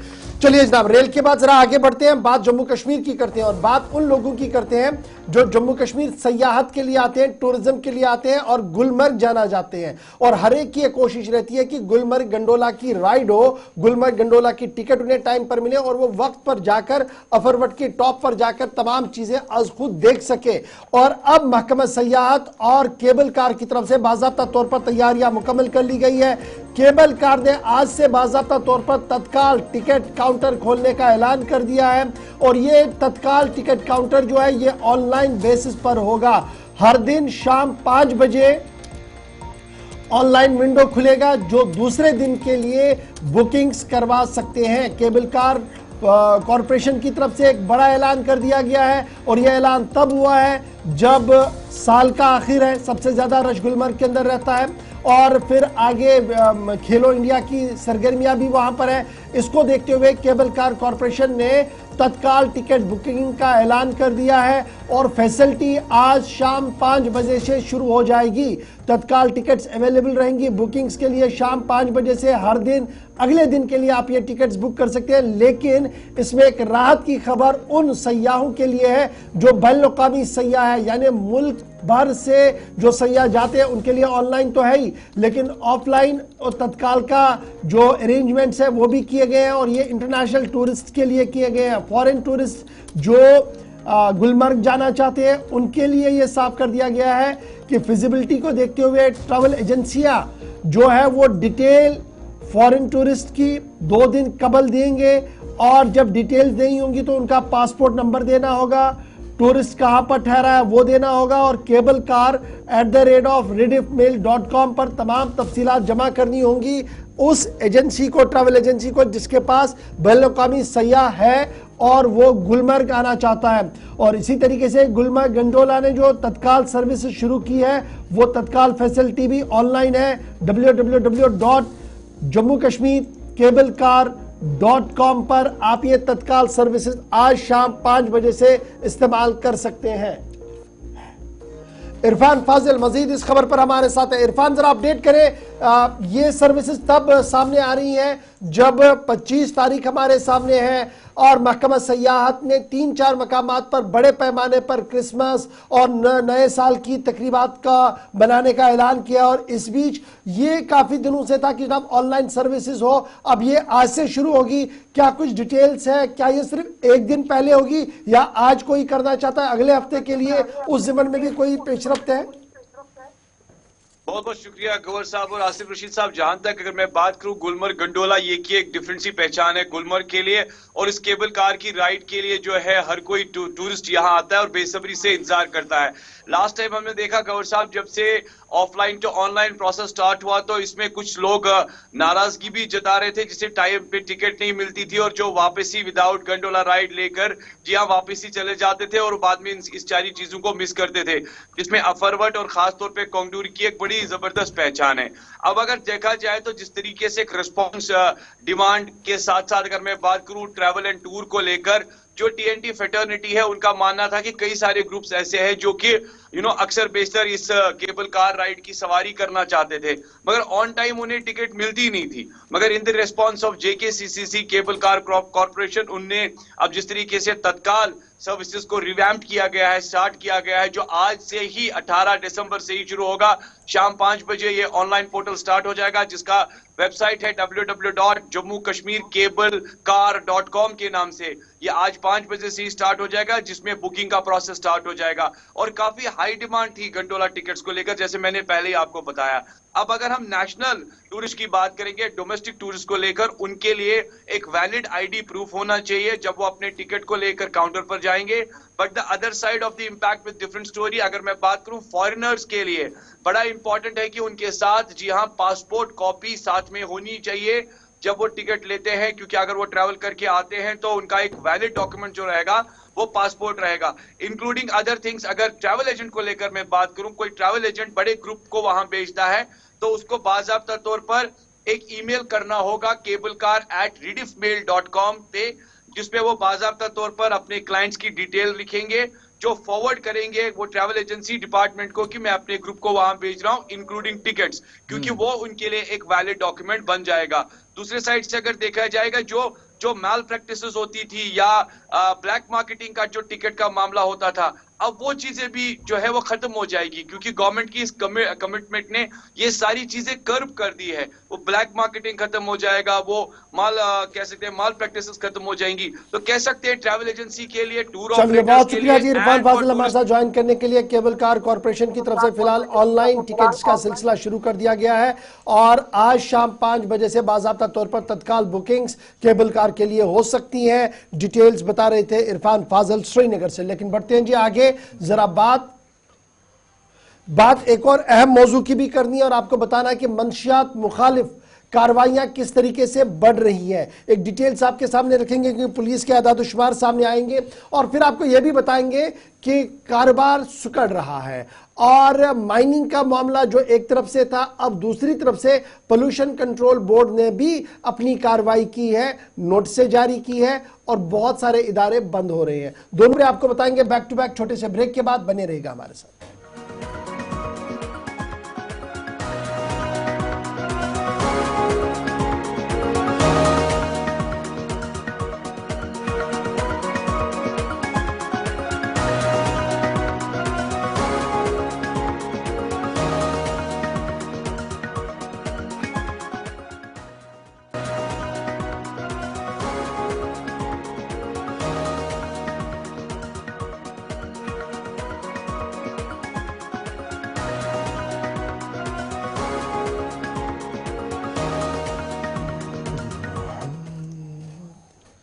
ब्रेक के बाद इस्तकबाल आप सबका। प्रोग्राम का आखिरी पड़ाव है, थोड़ी देर में खास मेहमान के पास भी चलेंगे, लेकिन कुछ आदाद शुमार आपके सामने रखने हैं। और जम्मू कश्मीर के अंदर मंशियात मुखालिफ कार्रवाइयों में पुलिस की जानिब से अब तक कार्रवाइयों का दावा और फिर जो कामयाबियां हासिल हुई हैं उसमें भी तफसीलात सामने आई हैं। जिन लोगों के खिलाफ मुकदमा दर्ज हुए या जिनसे ड्रग्स पकड़े गए, अलग अलग अजला के अंदर कोई ऐसा जिला नहीं जहां पर गुज़श्ता 2 वर्षों के दौरान कार्रवाई ना हुई हो। ताज़ा तरीन तफसीलात के मुताबिक पुलिस ने ये जो कार्रवाई की, तकरीबन 2200 लोगों के खिलाफ मुकदमे दर्ज हुए, FIRs लगी और जिन लोगों की गिरफ्तारियां गुज़श्ता 2 वर्षों में अमल में लाई गई, इनकी तादाद 3200 के आसपास बताई जाती है और वक्त गुजरने के साथ साथ ये आगे भी बढ़ती गई। लेकिन इसमें जो अहम पेशरफ्त है वो ये है कि 2 वर्षों के दौरान इंतजामिया की जानिब से पुलिस हुकाम ने सबसे बड़ी जो कार्रवाई अमल में लाई कि जो मंशियात फरोशों की जायदादें कुर्क करने का एक नया सिलसिला शुरू किया था, उस अमल में 40 करोड़ के करीब, अभी तक 40 करोड़ रुपए के अमलाक या जो असासे थे वो पुलिस ने अलग अलग मकामात पर कुर्क किए या प्रॉपर्टी जब्त की। पुलिस के मुताबिक जो भी पैसा मंशियात का बेतहाशा इस्तेमाल करने वाले अफराद या जो मंशियात फरोश हैं वो इन गैर कानूनी सरगर्मियों में मुलव्विस होने के बाद वहां से जो रकूमात इकट्ठे कर रहे हैं, जो पैसा हासिल कर रहे हैं, वो सारा पैसा जिससे इन मंशियात फरोशों ने प्रॉपर्टीज इकट्ठी की, उसके बाद कार्रवाइयां हुई। कार्रवाइयां न सिर्फ नॉर्थ के अंदर, बारामुल्ला के अंदर, बल्कि साउथ कश्मीर के अनंतनाग के अंदर, शोपियां जिले में भी हुई, श्रीनगर जिले के अंदर भी हुई और पुलिस के मुताबिक जंगी बुनियादों पर मुख्तलिफ इलाकों के अंदर कार्रवाइयां जारी हैं और जो तस्दीक की गई कि 900 के आसपास FIR सिर्फ 2024 में ही लगी, यानी 1000 के आसपास लोगों के मुकदमे 2 वर्षों में तकरीबन 2200, लेकिन 1 साल में ही 1000 के करीब ये पहुंच गए। 3200 से ज्यादा लोग गिरफ्तार हुए, कई लोगों पर NDPS एक्ट के तहत मुकदमे दर्ज हुए। इसके अलावा नारकोटिक्स कंट्रोल ब्यूरो, जिसके बाज़ाब्ता क़वाइद व ज़वाबित के मुताबिक कार्रवाइयाँ होती हैं और फिर तहकीकाती अमल आगे बढ़ता है और साथ साथ ड्रग पेडलर्स को न सिर्फ कार्रवाइयाँ हों, उनकी जायदाद को कुर्क किया जाए, सज़ा हो, उनके आसपास जितना भी पूरा ये चेन काम कर रहा है उसको ब्रेक किया जाए इसमें इन्वेस्टिगेशन स्किल्स हैं। अब कितना कमी कितनी हुई है वो भी देखने वाली बात है। वक्त गुजरने के साथ साथ चीज़ें क्या ठीक हुई हैं, रिजल्ट्स की तरफ भी हम सबको देखना होगा। और पुलिस ने इस बात की भी तस्दीक की कि शहर के अंदरूनी हिस्से नहीं, गांव देहात नहीं, सिर्फ कस्बे नहीं, बल्कि लाइन ऑफ कंट्रोल के आसपास भी ये जो तिजारत चलती है, गैर कानूनी सरगर्मियां हो रही थी, जिसमें मंशियात का आर पार ले जाना या फिर ये पूरा एक गिरोह काम कर रहा था, इनका पर्दा उन इलाकों में भी फाश किया गया जो सिक्योरिटी के एतबार से इंतहाई हसास है, या एलओसी के आसपास वाला बेल्ट है, उन इलाकों में भी मंशियात फरोशों पर कार्रवाइयां हुई। लेकिन पूरे खित्ते को आप देखेंगे, सूरत हाल मुकम्मल तौर पर अभी ठीक नहीं है। चलिए जनाब, इसके बाद जरा बढ़ते हैं आगे, जरा एक और अहम मौजू की ओर चलते हैं और बात करते हैं पोल्यूशन कंट्रोल कमेटी की, बात करते हैं ईंट भट्टों की, बात करते हैं क्रशर्स की, क्योंकि हुकूमती इदारे मुतहरिक हुए हैं और नोटिसें चस्पा करना शुरू हो गया है, जिसके बाद वादी कश्मीर के मुख्तलिफ इलाकों में एक और हंगामा शुरू हो रहा है, जिस पर federation chamber of commerce and industries का भी रद्द-ए-अमल सामने आ चुका है। बड़ी खबर, जहां एक तरफ से इकोनॉमिक स्लो डाउन है, यानी माइशत हमारी तेज रफ्तारी के बदले नीचे चली जा रही है जम्मू कश्मीर में, इसमें किसी को शक नहीं है, और उसमें पोल्यूशन कंट्रोल कमेटी की तरफ से closure notice stone crushers, hot mixing plants और दीगर इदारा जात को जारी कर दिया गया है। और कुल मिलाकर अगर आप देखें तो 1000 से ज्यादा स्टोन क्रशर यूनिट्स ऑपरेट कर रहे हैं जम्मू कश्मीर के अंदर, और इनके क्लोजर की नोटिस तब जारी कर दी गई है जब यह साफ कर दिया गया है कि माहौलियाती तवाजुन को बरकरार रखने, माइनिंग डिपार्टमेंट के जो कानून है उनकी खिलाफ वर्जी और दीगर मामला को देखते हुए ये नोटिस जो है वो जारी कर दी गई है। एक तरफ से जहां नोटिस जारी कर दी गई है, वहीं दूसरी तरफ से federation chamber of industries and commerce ने इस अमल को गैर आईनी करार दिया, गैर कानूनी करार दिया और कहा कि बाज़ाब्ता तौर पर मुतल्लिका डिप्टी कमिश्नर्स की एनओसीज के बाद ये यूनिट्स लगाए गए हैं, जहां पर हजारों लोगों को बराह रास्त और बिलवास्ता रोजगार मिल रहा है, और इस तरीके से यूनिट्स को बंद करने से रोजगार पर शबखून भी हो सकता है। कुल मिलाकर अभी जो नोटिस चस्पा की गई है वो 114 स्टोन क्रशर्स पर, 15 ब्रिक किलिंग्स पर, स्टोन जहां पर ब्रिक्स बनती है, हमारी ईंट भट्ठे बनते हैं जी, ईंट भट्ठे 15 है, 114 स्टोन क्रशर्स हैं जहां पर नोटिस जारी कर दी गई है। हॉट मिक्सिंग प्लांट्स का जो एसोसिएशन है उनकी तरफ से यह साफ कर दिया गया है कि जिस तरीके से मुतद्दिद नोटिस जारी कर दी है और नोटिफिकेशन SO60 के तहत जो माइनिंग डिपार्टमेंट रेगुलेशन एक्ट 1957 का हवाला दिया जा रहा, उसके तहत जो नोटिस जारी कर दी गई है उनके तहत उनका कोई काम ही नहीं है, और वो जो रेगुलराइजेशन है वो है hot wet mixing plant regulation rule 2021, उसके तहत वो काम कर रहे हैं और वो किसी भी तरीके से इलीगल नहीं है, उनका एक अपना न्यू पॉइंट है। पीसीसी का मानना है कि जनाब मुतद्दिद ये जो यूनिट्स है, जो लसजन, समरबुग, शालीनार, बडगाम और आसपास के इलाकों के अंदर है, जो तकरीबन 300 से ज्यादा यूनिट्स हैं, इन्हें सरबे मोहर जरूरी करना है क्योंकि ये गैर कानूनी तौर पर चल रहे हैं, जिससे माहौलियात को भी नुकसान पहुंच रहा है। सिर्फ जिला पुलवामा की जहां तक हम बात करें तो 135 स्टोन क्रशर्स करंटली ऑपरेशनल है, 15 अच्छल लासीपोरा के अंदर है, 20 जो है वो एक और मकाम पर है, 70 वुयन के पास है, और इस तरीके से सभी लोगों के पास इनका मानना है कि उनके पास एनओसीज भी है, लेकिन उसके बावजूद भी नोटिस जो है वो जारी कर दी गई। सीधे अपने नुमाइंदे के पास चलेंगे जी, हमारे साथ मुजम्मिल हमारे साथ ज्वाइन कर चुके हैं। मुजम्मिल, बहुत शुक्रिया ज्वाइन करने के लिए। बड़ा इंपॉर्टेंट मामला है, एक तरफ से माइशती मामलात ज़ेर बहस हो रहे हैं, माइशत हमारी इक़्तिदार जो कमज़ोर है वो उतनी मजबूत नहीं है, दूसरी तरफ से खुद रोज़गार के मामलात पर तवज्जो दी जा रही है, तीसरी तरफ से ये जो stone crushers, hot mixing plant, brick kilns है, एक तरफ से माहौलियाती तवाज़ुन को बरकरार रखने पर इन पर जोर दिया जा रहा है, दूसरी तरफ से एनओसीज इनके पास है, और तीसरी तरफ से नोटिस जारी कर दी गई है। क्या कुछ सूरत हाल है इस वक्त, और क्या कुछ एंटायरली ज़िला पुलवामा, ज़िला कुलगाम, ज़िला शोपियां और बडगाम के अंदर ये जो लोग हैं जिनको नोटिस जारी की गई है, उनका क्या कुछ मानना है? देखिए सर, मैं आपको बताना चाहूंगा कि जिस तरीके से हमने जो जेके पीसीसी के जो डिस्ट्रिक्ट अफसर है उनसे हमने बात की, उन्होंने कहा कि जिस तरीके से अगर डिस्ट्रिक्ट पुलवामा की खासतौर पे अगर बात करें तो उसमें 114 के पास स्टोन क्रशर्स के पास एनओसीज नहीं है, या तो एनओसीज थी उनके पास वो एक्सपायर हो गई है, तो लेकिन किसी के पास बिल्कुल भी बाज़ाब्ता तौर पे है ही नहीं। लेकिन उसी हवाले से जब उनके पास उनको ब्रिक किलन्स की बात की तो उन्होंने कहा कि यहाँ पे जो ब्रिक किलन्स है तो उसमें अगर देखा जाए 27 यहाँ पे है जिनके पास आधों के पास जो है कम से कम 15 के पास यहाँ पे पोल्यूशन सर्टिफिकेट्स नहीं है। तो उसी हवाले से उनका ये भी कहना था कि अगर देखा जाए तो हमने इनके ऊपर नोटिस जो है चस्पान किए हैं, बाज़ाब्ता तौर पे जुर्माना भी आयद किया है।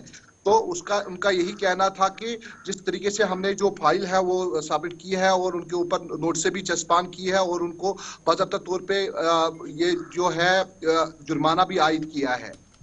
तो ये जो एक तरफ से कहा जा रहा है कि इनके पास डॉक्यूमेंटेशन नहीं है, दूसरी तरफ से हॉट मिक्सिंग प्लांट वाले कह रहे हैं जिसके तहत नोटिस जारी कर दी गई है जी वो हमारे ऊपर इतलाक नहीं हो सकता। तो कुल मिलाकर क्या हम ये माने कि स्टेक होल्डर्स को पूरा ताउन में नहीं लिया गया, उनके साथ एतमाद में नहीं लिया गया और ये नोटिसी का सिलसिला शुरू हुआ जिसको लेकर federation chamber of commerce and industries भी सरापा एहतिजाज दिख रही है?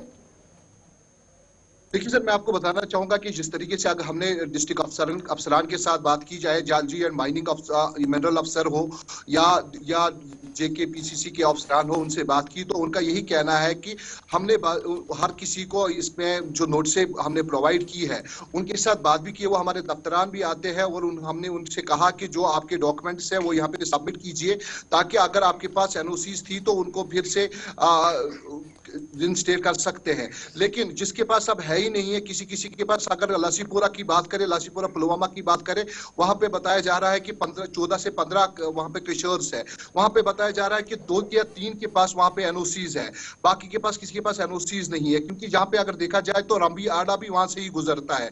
वहीं पे अगर बट किन्नस की बात करें तो बडगाम या पुलवामा के बॉर्डर्स पे ये जो ब्रिक किलर्स है ये पड़ते हैं। तो वहां पे के PCC के अफसरान ने ये भी कहा है, जिला खान साहब उनका नाम है, तो इनका ये भी कहना है कि उन्होंने कहा कि जिस तरीके से हमने उनकी डॉक्यूमेंटेशन वहां पे चेक की है तो लेकिन वहां पे डॉक्यूमेंटेशन बहुत शुक्रिया मुज़म्मिल हमारे साथ ज्वाइन करने के लिए। सरकारी ज़राया मान रहे हैं और हमारे नुमाइंदे के साथ गुफ्तगू करते हुए इस बात का ऐलान कर दिया कि जिन लोगों के खिलाफ कार्रवाई की गई उनके पास कागजी कार्रवाई पूरी नहीं है, NOCs पूरी नहीं है, जिसके बाद कार्रवाई होगी। दूसरी तरफ से ऑनर्स का मानना है, एसोसिएशंस का मानना है कि हमारे पास तमाम तर लवाजमात पूरी है। लेकिन इस बीच federation chamber of commerce and industries का भी एक बयान आया है। कोशिश हमने की थी कि उनके साथ भी रब्ता हो, फिलहाल इस खबर को यहां पर हम रोक देते हैं। लेकिन होशियार हो जाइए, खबरदार हो जाइए आप, क्योंकि मामला श्रीनगर शहर के अंदर अगर आप गाड़ी चला रहे हैं तो एहतियात से काम लीजिएगा, क्योंकि आज से बाज़ाब्ता तौर पर एक नया निजाम मुतारफ कर दिया गया है और जहां पर भी आप ट्रैफिक वायलेशन करेंगे अब आपके घर बाज़ाब्ता तौर पर चालान आएगा।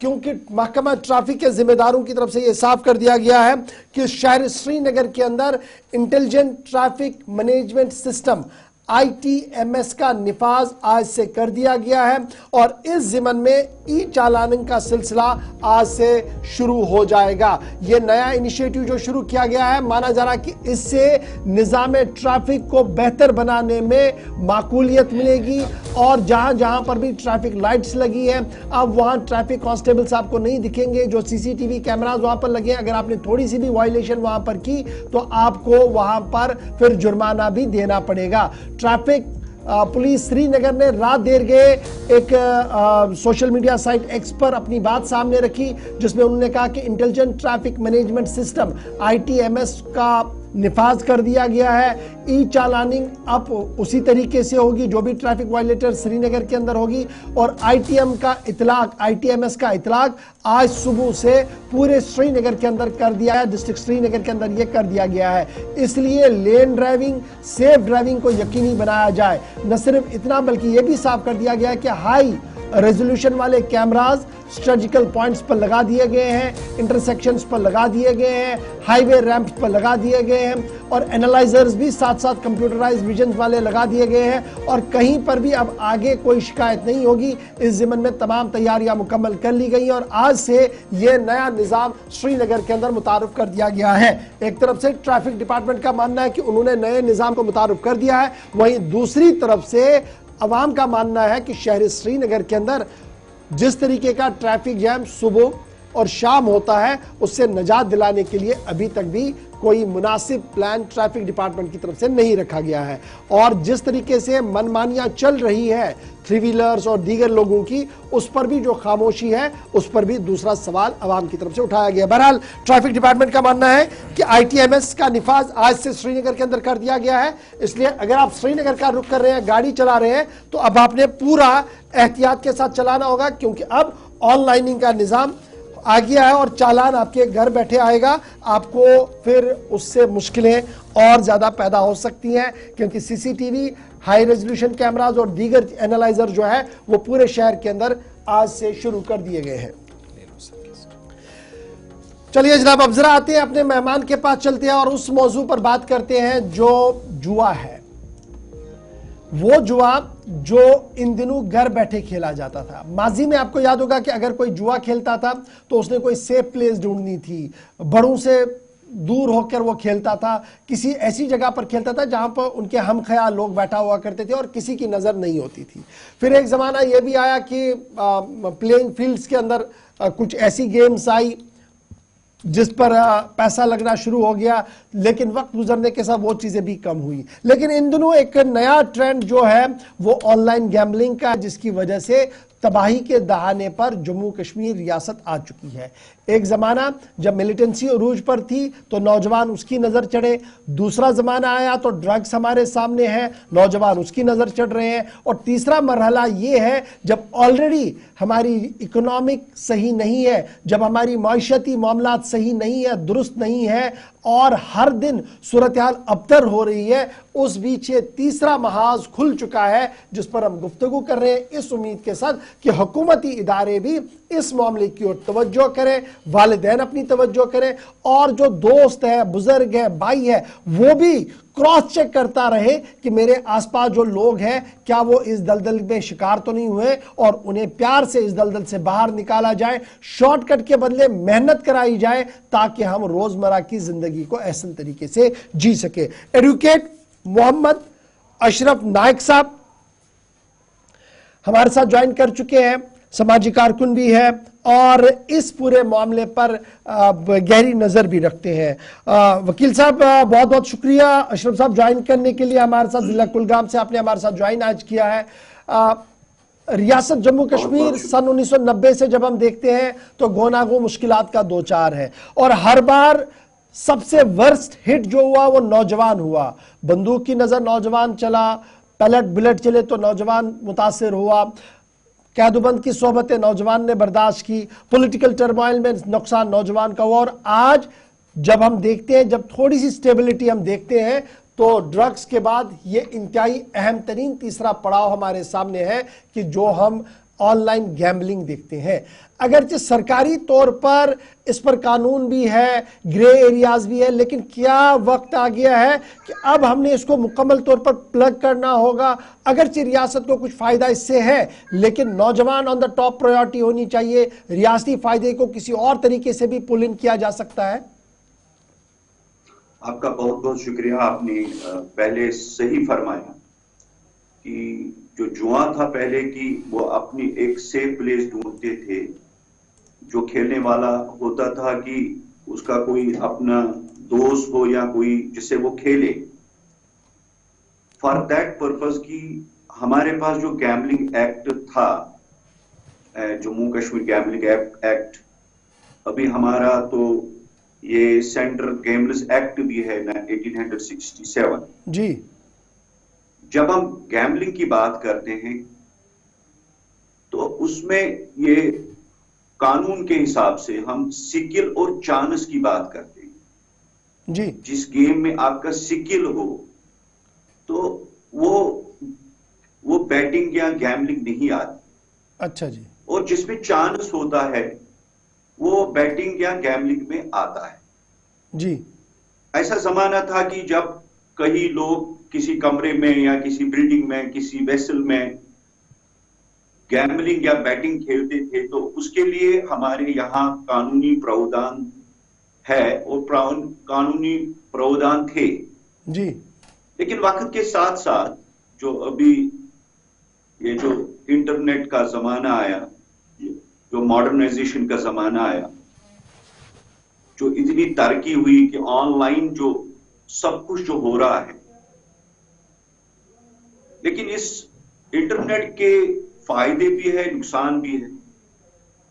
लेकिन जो आपने सही फरमाया कि जो ऑनलाइन अब पहले चुप चुप के लोग खेलते थे, जहां उनके साथ उनके दोस्त या कुछ हमरा थे होते थे, फिर पुलिस आती थी, पुलिस पकड़ लेती थी, उस घर को सीज कर लेती थी या उन चीजों को सीज कर लेते थे जहां पे वो इलीगली तरीके से गैम्बलिंग खेलते थे। लेकिन आजकल को जमाना है कि अब जब हमारे नौजवान लोग, हमारे बच्चे माँ बाप के सामने या किसी बड़ों के सामने भी गेम खेलते हैं जी। इसके ऊपर रोक नहीं, जिससे हजारों घर, जिससे हजारों लोग जो नौजवान हैं, जिनकी अभी आपने सही फरमाया कि हमारे स्टेट में जो फाइनेंशियल क्रंच चल रहा है, आज के नौजवान जो सोचते हैं कि शॉर्टकट से ही वो पैसा कमा सकते हैं। लेकिन हमने देखा कई सालों से, खासकर जम्मू कश्मीर में, कितने नौजवान के जो बिजनेस अभी ठप हुए हैं, फिर वो इसी गैम्बलिंग से वो चाहते हैं कि शॉर्टकट वो ढूंढे ताकि वो पैसा कमाएं। अच्छा जी, वकील साहब, बड़ा इंपॉर्टेंट ये है, जब हम चांस और स्किल में डिफरेंस करते हैं, कानूनी एतबार से चांस किसे कहते हैं और स्किल किसको वो मान रहे हैं? स्किल जब हम, जैसे कि हम क्रिकेट या हॉर्स राइडिंग या कुछ और जो गेम्स होते हैं जिनमें स्किल लगता है ज्यादा, जैसे कि मैं यही कहूंगा कि स्किल में क्रिकेट वगैरह जो आता है, अभी जब ड्रीम 11 आप सारे लोग तो खेलते हैं ड्रीम 11 जी, तो इसमें कानूनी तरीके से कहते हैं कि इसमें स्किल लगता है कि कौन सा प्लेयर कितना अच्छा खेलेगा, आज कौन से प्लेयर की कितनी अच्छी परफॉर्मेंस है। तो जो उसकी पास्ट परफॉर्मेंस को देख के कोई जो बैटिंग या गैम्बलिंग खेलता है तो इसमें ये कहते हैं कि स्किल है, जैसे कि इसमें।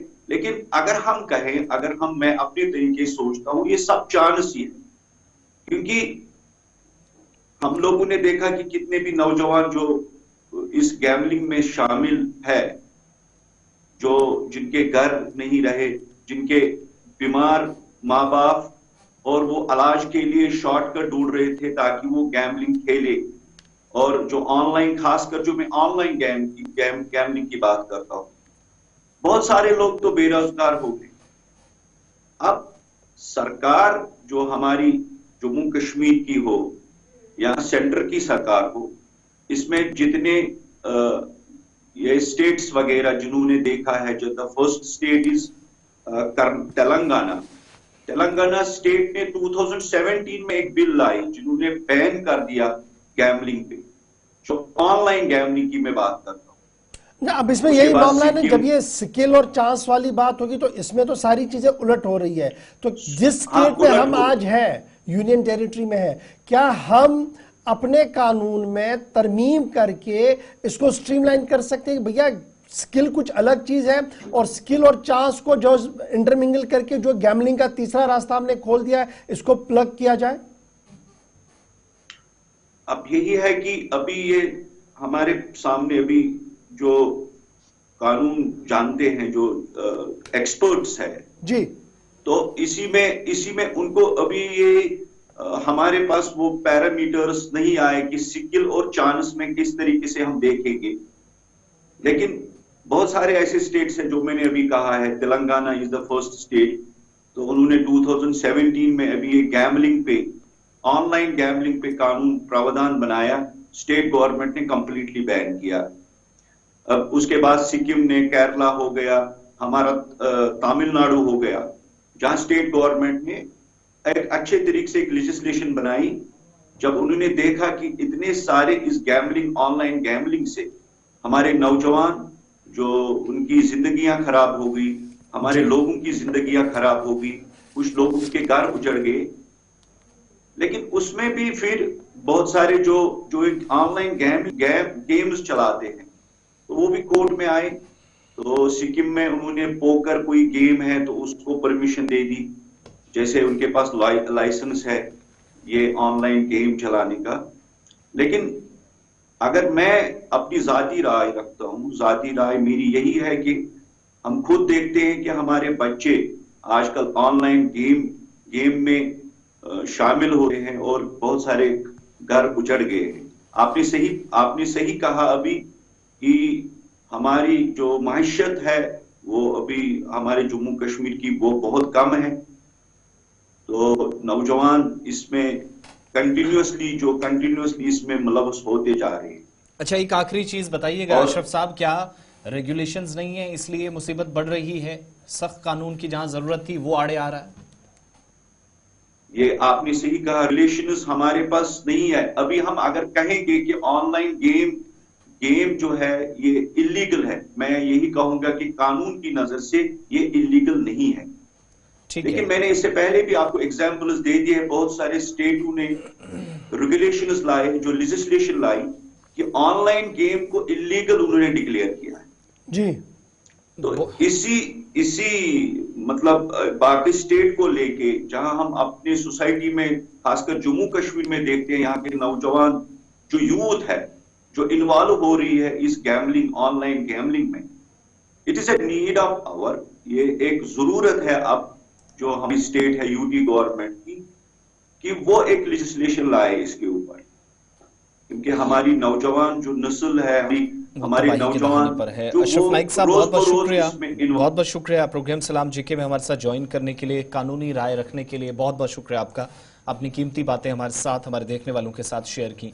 कुछ मिनट्स हमारे पास हैं, वेदर अपडेट भी आपको देना है, लेकिन साथ साथ कॉल्स की तरफ भी चलेंगे। कॉलर्स हमें एक एक करके ज्वाइन करेंगे और चंद मिनट्स में फटाफट से कॉल करना शुरू करें। चारों नंबर्स आपके सामने स्क्रीन पर आ रहे हैं और उसके बाद सीधा वेदर अपडेट। फर्स्ट कॉलर हमारे साथ लाइन पे ज्वाइन कर रहे हैं। हेलो, चल्स की तरफ भी चलेंगे। इशफाक, वेदर अपडेट भी साथ साथ चलिए फटाफट से जरा वेदर अपडेट बताते हैं कि क्या कुछ रहा है रात भर और किस तरीके से आज दिन गुजर सकता है। जो मरकजी और रियासती महकमे मौसमियात की पेशन गोइयां हैं, रात यकबस्ता हुई है। -4.5 डिग्री शहर श्रीनगर के अंदर रहा है। इब्तिदाई रिपोर्ट्स हमारे पास यही है। काजीगुंड के अंदर -5, कुपवाड़ा के अंदर -4, पहलगाम के अंदर -5, गुलमर्ग भी -5। कुल मिलाकर आप श्रीनगर में मनफी दर्जा हरारत देख रहे हैं। सोनमर्ग के अंदर -7.7, कोकरनाग में -2.8, पुलवामा -7, बड़गाम -5 और शुपियां के अंदर भी -7 है। यानी कड़ाके की ठंड बढ़ रही है हर गुजरते दिन के साथ और यही वजह है कि येलो अलर्ट भी जारी कर दिया गया। उसके मुकाबले में जब आप जम्मू आते हैं तो रात का दर्जा हरारत 8.1 डिग्री रहा है। आज दिन में धूप रहेगी। बानिहाल -1.9 मनफी रहा है, लेकिन आज बादल भी वहां पर रहेंगे, धूप उतनी तेज नहीं दिखेगी। भद्रवा के अंदर 0.4, वहां सूरत-ए-हाल कल भी ऐसी थी, आज भी ऐसी रही है। कटरा में धूप रहेगी, किश्तवाड़ के अंदर धूप रहेगी। कटरा का मौसम ऑलरेडी बंद है, लेकिन 7.6 रात का और किश्तवाड़ 2.8। सांबा के अंदर 1.9 रात का दर्जा हरारत रहा है। पुंछ -4.1, सर्दतरीन इलाका जम्मू सूबे के अंदर अगर आप देखेंगे। और लद्दाख आते आते करगिल के अंदर दर्जा हरारत -16 डिग्री रिकॉर्ड किया गया है रात को। लेह के अंदर -10 डिग्री रिकॉर्ड किया गया है और द्रास -16 डिग्री रात को दर्जा हरारत किया है। और आज दिन में बादल और धूप एक साथ सूबा लद्दाख यानी लद्दाख यूनियन टेरिटरी के अंदर देखने को मिलेंगे। जम्मू जिले के अंदर आपको धूप थोड़ी सी जरूर नजर आएगी, लेकिन कश्मीर आते आते बादल और धूप की आंख मचोली पूरे दिन आप देख सकते हैं। और यकबस्ता हवाओं के बीच येलो अलर्ट की वार्निंग भी जारी कर दी गई है। चलिए, बहुत बहुत शुक्रिया आप सबका हमारे साथ इस प्रोग्राम में ज्वाइन करने के लिए। वेदर अपडेट के साथ प्रोग्राम को खत्म करेंगे। कॉलर्स का सिलसिला हम जारी रखते हैं, लेकिन आज कॉल्स नहीं आ सकी हैं। आप सबका बहुत शुक्रिया इस प्रोग्राम में और मुख्तलिफ प्लेटफॉर्म्स पर हमारे साथ ज्वाइन करने के लिए। JK 24/7 न्यूज और गुलिस्तान न्यूज पर आप दिन भर खबरें, तज्जिया और तबसरा देखेंगे। इस प्रोग्राम में बस इतना ही।